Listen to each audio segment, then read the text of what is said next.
coming back to the valley? We're gonna go Mother's Day. Mother's Day? Oh, nice. Really good. Have you? You know, I should do the same thing.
morning. I'm Travis County Judge Andy Brown. I want to thank y'all for being here.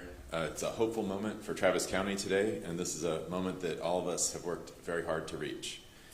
For the first time in years, we're seeing a significant and measurable decline in drug-related deaths across our community.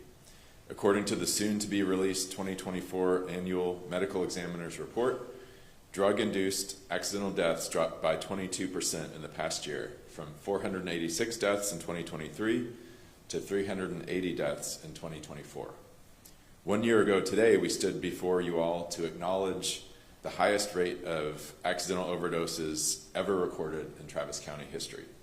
Today, deaths involving fentanyl, accidental overdoses, one of the deadliest drivers of the overdose crisis, have decreased by 36% from 279 in 2023 to 179 in 2024 for fentanyl deaths. The decrease in drug-related and fentanyl deaths is a direct result of the work that so many of y'all and others across Travis County have been doing. Over the last 4 years, Travis County has allocated almost $5 million in federal and local funds and grants to address the opioid, fentanyl, and overdose public health crisis head-on. And earlier this month, the county received another $1.4 million in new opioid abatement funding from the settlement to continue on our progress. From public health officials and emergency responders to harm reduction advocates and local organizations, this has truly been a community-wide effort. Whether it's distributing Narcan, expanding access to treatment, building trust on the ground, or pushing for policy change, we're making a difference together. And while we still have a long way to go, this drop in overdose deaths shows us that the strategies we've implemented are not only working, but they're saving lives. You'll hear more shortly from our partners about the specific data and strategies and programs that contributed to this progress, including how collaboration at every level of government and community has played a key role. But first, let me just say to the community, thank you. Thank you to the community leaders, healthcare workers, first responders, health and human services staff, advocates, and our city partners who show up every day to meet people where they are and to help them stay alive.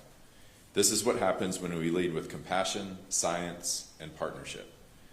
And to the families of loved ones who lost to drug and fentanyl-related overdoses last year, I speak for Travis County and everyone in this room that your loved one's loss will not be in vain. Their memory fuels our commitment to prevention, recovery, and justice, and we will not rest until we've built a safer community for everyone. Now I'd like to welcome Dr. Keith Pinkard, the Chief Medical Examiner for Travis County, to share more details on the data behind these encouraging numbers. Dr. Pinkard. Thank you, Judge Brown. Good morning. Thank you all for being here. My name is Dr. Keith Pinkard. I'm the Chief Medical Examiner for Travis County, and we have completed the annual report for calendar year 2024 for the Medical Examiner's Office. And today, I would like to summarize the data on accidental drug deaths in calendar year 2024. Drug toxicity remains the most common accidental cause of death in Travis County. It has been number one since 2021. There were 380 drug toxicity deaths last year in 2024. That being said, there were 486 such cases in 2023, representing a 22% decrease in overall drug toxicity deaths. So this is very good news and very encouraging news. As we've seen in several years previous, the majority of drug deaths are due to a combination of drugs rather than a single drug alone. 58% of all drug deaths are due to the presence of more than one drug being present in the body. Looking more specifically at fentanyl, we saw a 10-fold increase, so 1,000% or more, in fentanyl deaths from 2019 at 22 deaths to 2022 with 245 deaths, with another increase in 2023 to its highest number yet. In 2024, however, there were 179 accidental drug deaths involving fentanyl. This is 100 fewer than the prior year in 2023, representing a 36% decrease in deaths involving fentanyl. So this is a substantial decline that we're seeing. And so the number we're looking at is now intermediate to the numbers of fentanyl deaths we saw between 2021 and 2022. One of the other statistics that we have been tracking over the years is the percentage of all drug deaths that fentanyl-related deaths account for. So back in 2019, 12% of all drug deaths involved fentanyl. This rose to a maximum in 2022 at 59% and a similar percent at 56% in 2023. In contrast, in 2024, the percentage of all drug deaths with fentanyl involved declined to 47%. So what this means is that not only is the absolute number of fentanyl-involved drug deaths decreasing, but the percentage of all drug deaths involving fentanyl is also decreasing as well. Similar also to previous years, it is quite uncommon for fentanyl to be the sole drug involved in a drug death. Only 11% of drug deaths involved fentanyl alone, meaning that the remaining 89% of drug deaths involving fentanyl involved one or more other drugs as well. So to summarize, there was a 22% decrease in all accidental drug deaths, a 36% decrease in fentanyl-involved drug deaths. And I think this is very good news and speaks to the efficacy of the interventions such as naloxone distribution and other harm reduction measures that have taken place over the past few years. So this concludes my summary of the drug death data from 2024.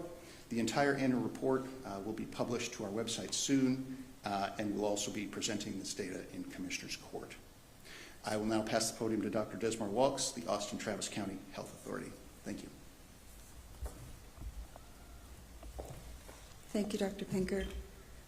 Good morning, everyone. I am Dr. Desmar Walks, Austin-Travis County's Health Authority and the Medical Director for Austin Public Health. As many of you know, opioid overdoses affect every part of our community. No zip code has been untouched by the devastating loss of life due to accidental drug poisonings. This widespread crisis demanded a united response. That is why Travis County, the City of Austin, and our partners, including the Texas Harm Reduction Alliance, came together early with a shared goal to educate, equip, and empower our community to act. So far, we have distributed more than 36,000 doses of life-saving naloxone to our community partners, city staff, county staff, and members of the public. We have also trained more than 1,000 individuals, including city and county employees, on how to recognize and respond to an overdose. Messaging to the community has also been crucial in these efforts.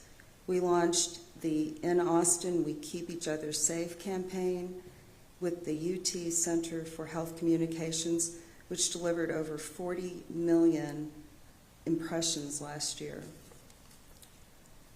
These efforts are saving lives, and we are committed to continuing this work.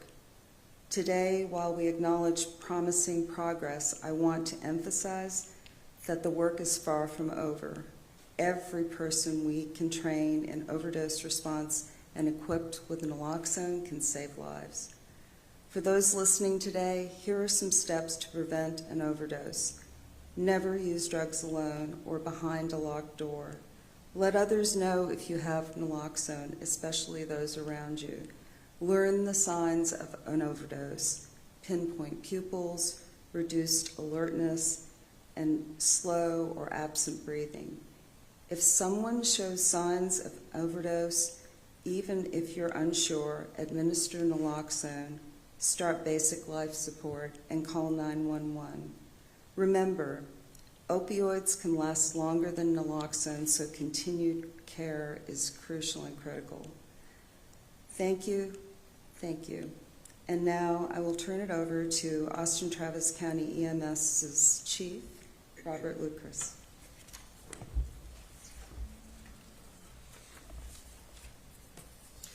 Good morning. Robert Lucas, Chief of Austin-Travis County EMS. First, I want to start off and thank the judge and the commissioners and everyone here today for their overwhelming support in this mission to try to reduce unnecessary overdose deaths. Their commitment to public health and harm reduction has made a real, measurable impact. As mentioned, we've noticed a significant decline in overdose deaths here in Travis County, and this is not a coincidence. This is a result of intentional, community-based efforts and strong partnerships amongst those here in this room and beyond. Every life saved represents a moment where the right resource met the right person at the right time, which is the idea that is at the core of our very mission. Our opiate use disorder support program is designed around harm reduction and overdose prevention, and it is working. Our Austin Travis County EMS community health paramedics follow up on every overdose call in our system. They offer Narcan kits, overdose prevention education, and access to treatment and recovery options, including follow-up care with our nationally recognized BRIDGE program to assist individuals in getting into permanent treatment. These lifelines to those that need these resources are extremely valuable. Every life is important. Our community health paramedics meet these individuals where they are, wherever that might be, in their home, in encampments, or elsewhere. But they're not just responding to crises. They're building ongoing relationships, building the trust so that these individuals feel safe and able to pursue the needs that they have in order to overcome addiction. As we saw last summer, during that single surge of overdoses, the infrastructure that we are putting into place is critical. Our ability to flex in and respond to those needs at times of crises is invaluable, and is with all of these partners that we have here to be able to set that up that made that effective. When we get harm reduction strategies into the hands of the public with training and access, we save lives. We are now distributing Narcan kits from all of our ambulances, seeing a 5-fold increase in the number of Narcan kits that have been distributed. And our Breathe Now classes, in partnership with the Austin Public Health, have saved countless lives and trained numerous individuals. We're proud of this progress, but we're not done. This crisis is evolving, and we need to keep pushing forward and with evidence-based, compassionate approaches. Again, I want to thank the court for all of their support. Just last year, with their continued investment into Austin Travis County EMS, with additional funding specifically for community health paramedics to help us address the needs of our community beyond just responding in ambulances. As our industry evolves, this is how we continue to save lives. Again, thank you, Judge Brown and the court, and at this time, I will turn it over to Maggie Luna from the Texas Harm Reduction Alliance. Thank you, Chief, and thank you, everybody, for being here today.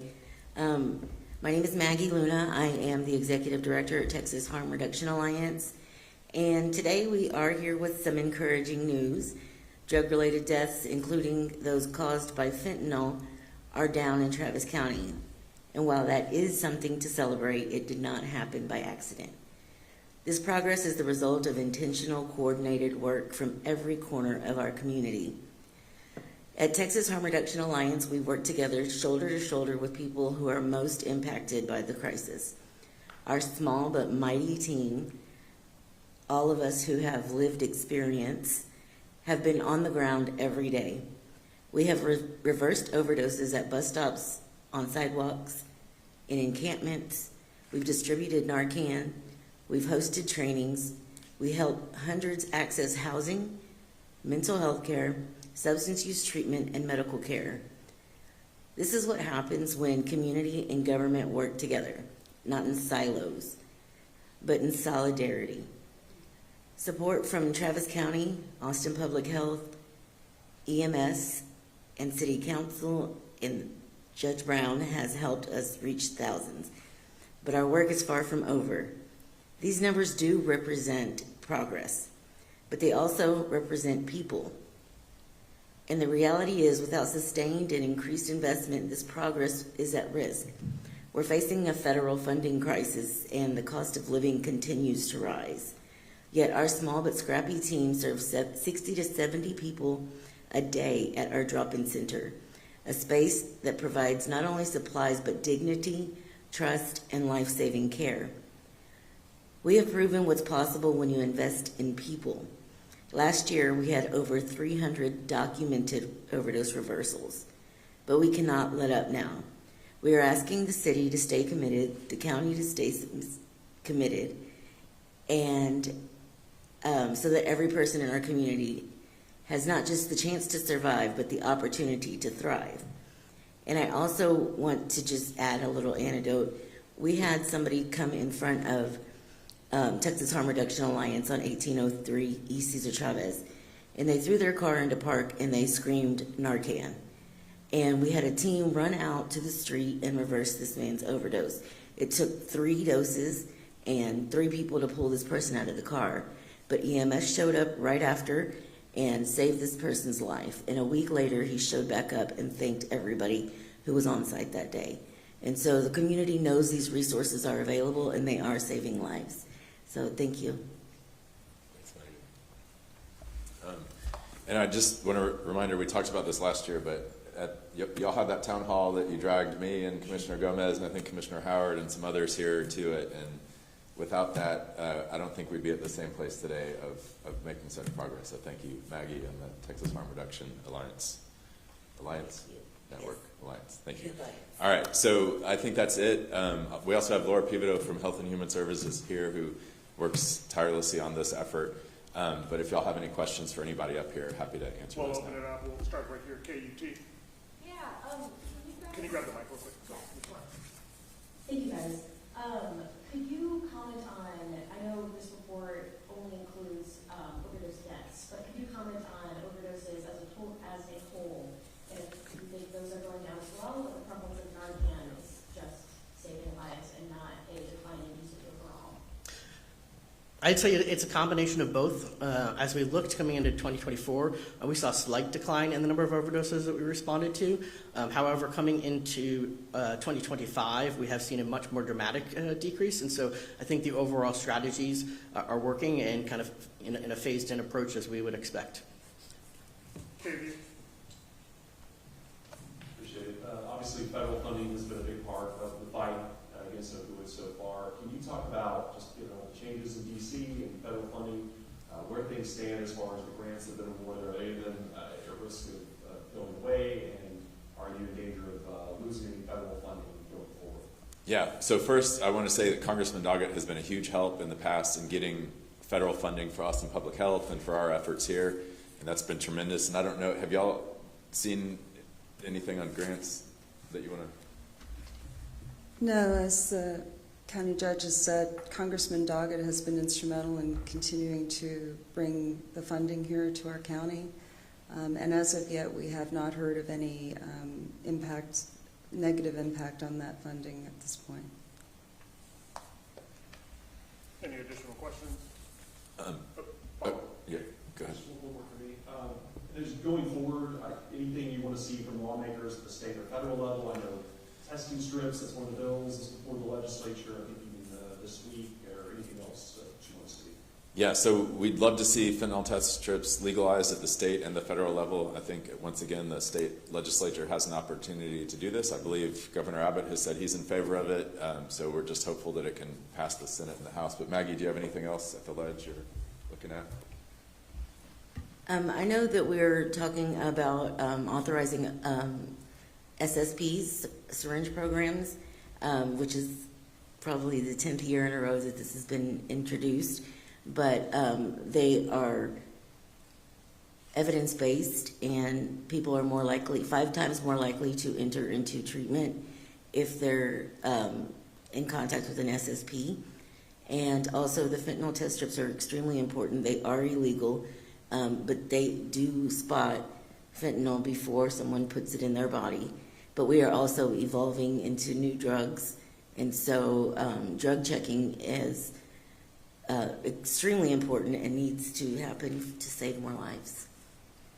Thanks. And I forgot to, are there any other questions? I forgot to say the part in Spanish, but go ahead, Kate. Oh, I'm sorry. Do you mind expanding a little bit more on what an SSP is? Yes, an SSP is a service, a syringe service program, and they are not legal in Texas, but they help reduce the spread of HCV, Hep C, HIV, and it's very important when people are given this resource to access, they are more likely to enter into treatment. I'm also somebody in recovery. I spent 20 years out there. I never had access to safe use supplies, and I lost a lot of friends. I have friends that are living with diseases today, and they are living in the public. And so this is a public health crisis, and syringe service programs are important for the public health and public safety. So if anybody wants to hear me say something in Spanish, I'm going to do that now. Por primera vez en años estamos viendo una disminución significativa en las muertes relacionadas con las drogas en nuestra comunidad. El informe anual del médico forense de 2024 mostrará que las muertes inducidas por drogas disminuyeron en 25%, accidentales en el último año, de 486 muertes en 2023 a 300. I cannot do this today. El informe anual del médico forense de 2024 mostrará que las muertes accidentales inducidas por drogas disminuyeron en 22% en el último año, de 486 muertes en 2023 a 380 en 2024. Hoy en día, las muertes relacionadas con el fentanilo, uno de los factores más letales de la crisis de sobredosis, han disminuido en un 36%. Gracias. All right. Thank you all very much. Thanks for being here today. That's everything. Okay. Great.